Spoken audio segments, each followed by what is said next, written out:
Okay, so we have two updates on the case of Jelani Day. The first update was released this morning, early this morning, actually, in regards to toxicology report. They did find caffeine, nicotine, and delta, which is a strain, I guess, like a new name for like the weed that they're selling, the synthetic weed that they're selling in the stores. He was he was last seen at Beyond Hello, which is a dispensary store in Bloomington, not too far from where he lived. And so a lot of people had questions whether he was buying the drugs from himself or he was buying for someone else. So the toxicology report did indicate that they found nicotine, caffeine, and delta. Second update that I have on this case is I came across some information that I did not necessarily personally see anyone else had. Maybe somebody else shared it, but I don't know. I didn't see it. But I found this to be pretty interesting because I did watch a video where the mom was discussing how his vehicle basically just vanished. There was no pickup on camera or anything like that as far as what they have released as of yet. Um, so I did notice that the husband, Rodney Bolster, the husband of Kara Bolster, um, if this is in fact him, if it's the same person, he is highway commissioner of Bloomington Township. Again, if he is the same person as listed on that contact list, that's something to look into. I don't know whether it's the same person or not, but it does say Rodney Bolster. The name Rodney Bolster has been elected into office as highway commissioner as of 2021. So this is very fresh, very recent. What I also found to be interesting about this case is that Jelani, this was Jelani's freshman year as a program with Kara. So I found that to be pretty interesting because um, I'm not sure if they had history prior to this semester, but that would be good information to know. What if they did have any history? I don't know if they had history or not, but it seems as though Jelani was a freshman studying to become a doctor. And let me clarify that for people. He was not a freshman in college. He was a freshman in his graduate program studying for speech pathology, the same program that Kara Bolster is the director of. So I just wanted to clarify that.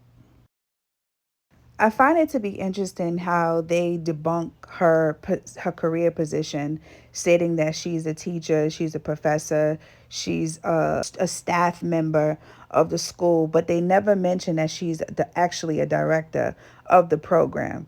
So that to me kind of stuck out, a bit as well, just in terms of the narrative and the delivery of this story of the connection between Kara and Jelani. As a director and as highway commissioner, those are two political positions as far as I'm concerned, as far as to my knowledge. Those are two political positions. Those are not positions that you can just say, hey, I'm showing up for a job interview with my resume and cover letter and references. This is a position that you have to be selected for. I know, especially for highway commissioner, you got to be voted in. And usually with a director's position, this is a position where you really have to be liked a lot and trusted and confided in a lot. Because as director of a program, you are also responsible for finances coming in and finances going out. So it kind of just makes sense why, we would take a closer look at Rodney Bolster and Kara Bolster because of their careers, their positions of power, right? So I just wanted to provide some solid information on that theory, on that suspicion, because it's not way off. And, until we have further evidence to prove, I think these informations like this are worthy of investigating and doing some research on. So in terms of the mom saying that his vehicle went undetected, no one saw his vehicle, it would kind of make sense if Rodney Bolster, if this is the same Rodney Bolster, highway commissioner, if he is involved, it would make sense why his vehicle would go undetected, because usually people like this, they have access to resources that a normal person would not have. So y'all let me know what y'all think. Leave your comments below. And if you come across any information, feel free to tag me in that as well. But like I said, I'm going to stay tuned with this case. Hoping that Jelani Day gets justice, along with his family gets justice. I've said this time and time again, no matter what he did not deserve it. And I also have some further resources that I want you guys to take a look at. So feel free to come up with your own discovery of what you think this is, but I'm going to leave that information here. So let me know what you think. Until next time, y'all be safe and be well.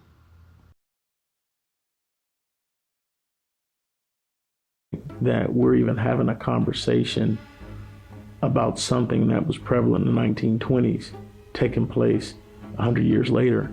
So are we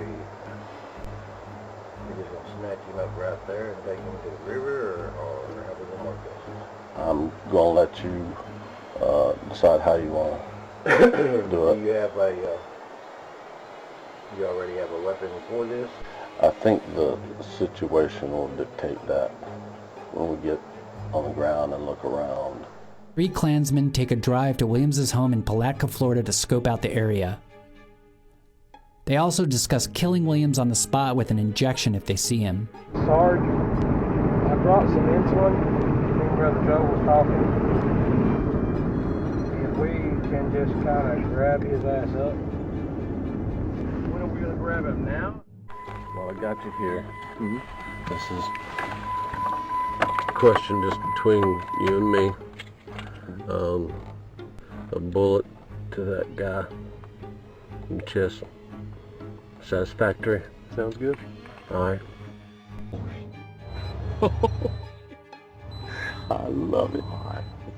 He's going in drill. Good job. That works. Is that what you wanted? Oh yes.